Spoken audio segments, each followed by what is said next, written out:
चाहिए। उसका कारण भी है भाई, धर्मराज युधिष्ठिर का श्राप लगा है माता कुंती को ना। आप लोग कथा जानते हैं, जब कर्ण का मृतक शरीर पड़ा हुआ था तो माता कुंती जाकर के विलाप करने लग गई, और जब विलाप करने लग गई तो धर्मराज युधिष्ठिर ने कहा कि माता अपने शत्रु के मृतक शरीर पर क्यों रो रही हो। तो उन्होंने कहा कि अरे आप नहीं जानते, ये शत्रु नहीं आपके ज्येष्ठ भ्राता हैं, सबसे बड़े भाई हैं। तो धर्मराज ने कहा माता ये आपने कितना बड़ा अपराध कर दिया, दो नुकसान कर दिए। आप ये रहस्य को अगर पहले बता देती तो मेरे दो बड़े नुकसान होने से बच जाते। क्या कहा? पहला तो ये, जो द्रौपदी 5 पतियों की धर्म पत्नी बनी है वो केवल कर्ण की पत्नी बन के रह जाती। द्रुपद की सभा में जब कर्ण मत्स्य वेदन करने आए थे तो द्रौपदी ने साफ मना कर दिया था कि मैं इनसे विवाह नहीं करूंगी। और दूसरा, जिसका छोटा भाई गांडीवधारी अर्जुन हो और जिसका बड़ा भाई धनुर्धर कर्ण हो जाता तो वो धर्मराज केवल वसुंधरा पे ही नहीं, तीनों लोकों पर वो विजय प्राप्त कर सकता था। बहुत बड़ा नुकसान कर दिया। तो मैं ये समस्त नारी प्रजाति को श्राप देता हूं कि उनके मन में कोई बात पचेगी नहीं, वो कोई बात छुपा नहीं पाएंगी। तो एक बात समझ लीजिए माताओं बंधुओं, ये मत सोचिएगा कि माताएं कोई बात छुपा नहीं सकती हैं, वो चाहे तो कोई भी बात छुपा लें, जो भी आप बोलो किसी को नहीं बताएं। लेकिन ये बताइए कि अगर वो छुपा लेंगी तो लोग क्या कहेंगे कि धर्मराज युधिष्ठिर झूठा श्राप देते थे, कितनी बदनामी होगी धर्मराज की। तो अपनी बदनामी भले हो जाए, अपना नुकसान भले हो जाए, लेकिन धर्मराज का कोई अपमान नहीं होना चाहिए, इसलिए वो बात बता देती हैं। तो यही कारण है कि उनको कोई नीति की बात, कोई बहुत जो रहस्य की बात है वो नहीं बतानी चाहिए। पता लगा वो बाहर हो गई, तो यही बात भगवान शंकर देखिए नीति का सदैव पालन करते हैं। तो उन्होंने क्या किया माताओं बंधुओं, उन्होंने कहा कि मैं आप नहीं जानती देवी, और कोई दूसरा ही जानता है इस बात को, भगवान शंकर ही केवल जानते हैं, ऐसा हो ही नहीं सकता, पूछो क्या बात है। तो माता पार्वती से कहा तो ये बताइए कि वो जो मुंडों की माला वो पहन के रखते हैं ना, वो मुंड की माला किसकी है। तो माता पार्वती को तो ये बात मालूम ही नहीं थी, नहीं जानती मैं। कहा देखो मैं जानता था, नहीं आप जानती। अब वो चिढ़ा के चले गए। अब माता पार्वती का मन एकदम क्रोध में, आने दो आज प्रभु को। भगवान शंकर संध्या को आए हाथ हिलाते नंदी बाबा के साथ। तो माता पार्वती ने कहा प्रभु आज आप मेरे से बात मत करिएगा। क्या हो गया देवी? कहा पहले आप मुझे बताइए वो जो आप मुंडों की माला पहन के घूमते हैं वो मुंड किसके हैं, जिसको हृदय में सदैव लगाए रहते हैं। भगवान ने बड़ा मना किया, जाने दो देवी, क्या करोगी जान करके। वो नहीं चाहते थे माता पार्वती को दुख हो। नहीं नहीं बताना पड़ेगा। तो कहा देवी सुनो, ये जो मुंड है वो आपके भी मुंड है इसमें। वैसे तो इन मुंडों में कई भक्तों के मुंड है, भगवान शंकर के जितने भक्त हैं, चाहे वो निशाचर हो चाहे देवता हो, उनके मुंड भी है। नरसिंह भगवान का भी एक मुंड है इसमें। माने ये भक्त माल है, एक प्रकार से जो माला है वो भगवान शंकर के भक्तों की माला है। कहा देवी तुम नहीं जानती, दरअसल इसमें तुम्हारे भी मुंड है। मेरे कैसे प्रभु? कहा देवी पूर्व जन्म में जब तुम्हारे पिताजी दक्ष यज्ञ करते हैं और तुम वहां जाकर के मेरा अपमान देखती हो ना, तो उन्हीं के यज्ञ में अपने शरीर को त्याग देती हो। जब शरीर को त्यागती हो तो 52 शक्ति पीठ के रूप में तुम्हारे सारे अंग पृथ्वी पर गिर जाते हैं। एक शक्ति पीठ यहाँ भी है। उज्जैन अवंतिकापुरी का महत्व अधिक क्यों है माताओं बंधु?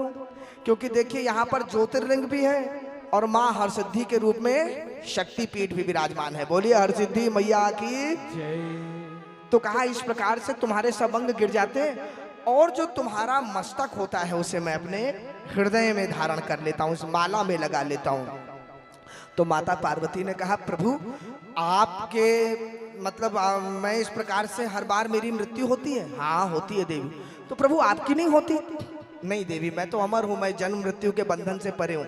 माता पार्वती ने कहा फिर कैसा समान भाव हुआ, समभाव कैसे हुआ, अर्धनारीश्वर कैसे हुआ?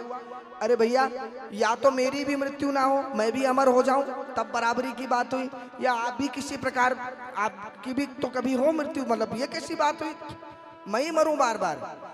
देवी मैं इसलिए जन्म मरण से परे हूं क्योंकि मैंने अमर कथा सुन रखी है। तो प्रभु मुझे भी अमर कथा सुना दीजिए। अच्छा चलो फिर अमरनाथ कथा सुनने के लिए। अब ले गए भगवान। उन्होंने कहा लेकिन एक शर्त है, कथा तो हम सुनाएंगे किंतु तुम कथा सुनते समय थोड़ा सा हूँ हाँ करती रहना भैया। पता लगा कि हम कथा सुनाए जा रहे हैं, होता है कि नहीं होता? कई लोग जब मान लीजिए कि श्रोता बैठते हैं कथा सुना रहे हैं सुनाने वाले संत महात्मा। अब जैसे किसी की तरफ दृष्टि पड़ती है सुनाने वाले तो क्या करते हैं सामने, चाहे बात कर रहे हो। अच्छा, हम लोग स्कूल में पढ़ते थे कि नहीं बचपन में, तो क्या होता था, पीछे बैठ जाते थे जाके और टीचर पढ़ाता रहता था और दोनों दोस्त बात करते रहते थे एक दूसरे से। जैसे ही टीचर पलट के देखता था तो क्या करते थे, जैसे सब समझ रहे हैं, सब कुछ सुन रहे हैं, सब जान रहे हैं। तो बदली थोड़ी आदत, बचपन की आदतें जाती नहीं है। उस समय क्लास में ऐसा होता था। अब कथा के पंडाल में कई बार हो जाता है, बात करते रहते हैं। जैसे ही देखा महाराज जी ने तो यूं जैसे सब समझ में आ रहा है, सब कुछ एकदम हृदय में जा रहा है, लेकिन कम से कम वो महाराज जी का भ्रम तो बना हुआ है। आप समझे या ना समझे, बेचारे वो तो ये समझ रहे हैं कि आप सुन रहे हैं, समझ रहे हैं, तब वो सुनाते और पता लगा आप कहीं और हो गए तो फिर उनको भी लगेगा कि कहीं हम कुछ गलत तो नहीं बोल रहे। तो भगवान शंकर ने कहा, देवी देखो, सुनो तो सही लेकिन हूं करती रहना ताकि हम सुनाए, कोई कैसेट नहीं बज रहा है। ठीक है प्रभु। अब भगवान ने कथा सुनाना प्रारंभ की। माता पार्वती हूं करती रही और हूं करते तो जाने कब उनको निद्रा देवी आ गई। तो माताओं बंधुओं, क्या बता रही है? अच्छा ध्यान दीजिए, आलस्य तो आता है और होता क्या है, कथा के समय तो और निद्रा देवी आती है न? भगवान का वरदान है माता निद्रा देवी को। कथा आती है माताओं बंधुओं कौशिकी संहिता, आनंद रामायण की कथा है, ध्यान दीजिएगा। एक बार क्या हुआ, जब भगवान श्री राम राजा बन गए ना, तो राजा बनने के बाद एकदम राजमहल के, मतलब जो उनकी राज्य की सीमा थी उसके बाहर एक देवी बहुत जोर जोर से रो रही थी। तो सारे जितने भी सैनिक आदि थे भगवान के पास आए, प्रभु एक देवी बाहर रो रही है आकर के, हम उसे अंदर नहीं आने दे रहे, वो आपसे मिलने की जिद कर रही है। तो भगवान ने कहा, नहीं, अगर तुम लोग नहीं आने दे रहे तो मैं ही जाता हूँ बाहर। बाहर गए, जाके प्रभु देवी से मिले। देवी क्यों तुम रो रही हो? देवी ने कहा, प्रभु मैं क्या बताऊं, मुझे कोई प्रेम ही नहीं करता, मुझे कोई चाहता ही नहीं है। प्रभु एक ही व्यक्ति मिला था मुझे चाहने वाला, मुझसे अत्यंत प्रेम करने वाला, लेकिन क्या हुआ, युद्ध में आपने उसका भी वध कर दिया। कौन? कहा, रे कुंभकर्ण का वध कर दिया प्रभु आपने। और प्रभु मेरा नाम निद्रा है, निद्रा, और मुझे कोई चाहता ही नहीं है।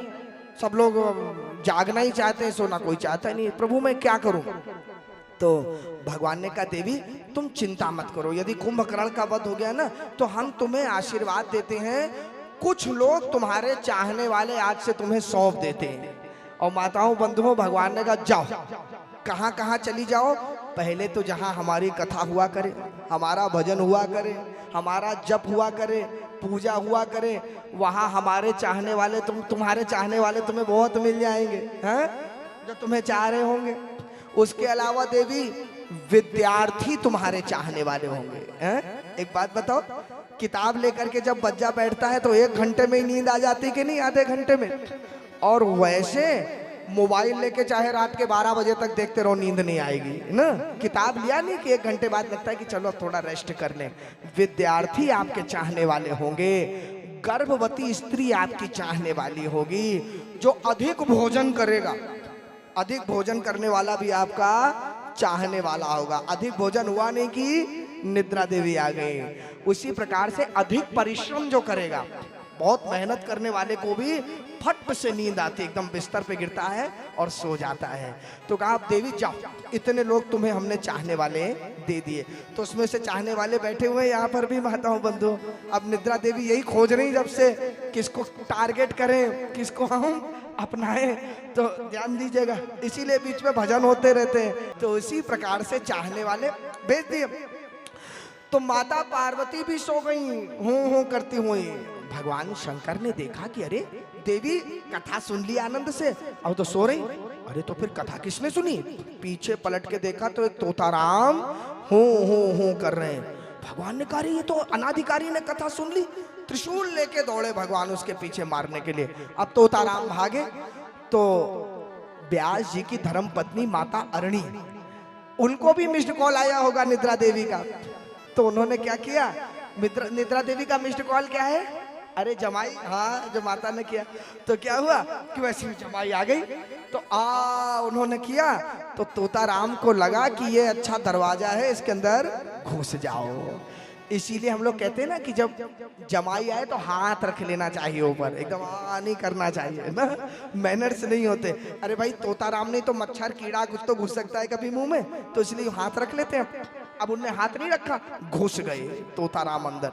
भगवान शंकर पीछे, निकल बाहर, छोड़ूंगा नहीं तेरे को। अब तोताराम ने कहा मैं तो नहीं निकलूंगा, कुछ भी हो जाए नहीं निकलूंगा। अरे क्यों नहीं निकलेगा तू? माताओं बंधुओं 12 वर्ष तक अंदर रहे। व्यास जी ने कहा प्रभु क्यों खड़े हुए, किसकी प्रतीक्षा हो रही? अरे मेरी चोरी करके भाग गया ये। क्या चोरी हो गई प्रभु? व्यास जी ने कहा एक बात बताओ प्रभु, आपके यहाँ चोरी हो गई? अरे आपके यहाँ चोर चोरी करने जाए तो उसको एकादशी का व्रत रखना पड़ जाए? है ही क्या आपके यहाँ जो चोरी हो जाएगी? मसान में तो आप रहते हो, नंग धड़ंग तो रहते हो, कोई संपत्ति रखते नहीं है? संतों ने कहा है ना, 3 लोग बस्ती में बसाए, आप बसे वीराने में ना। सबको देख करके प्रभु स्वयं तो कुछ रखते नहीं है।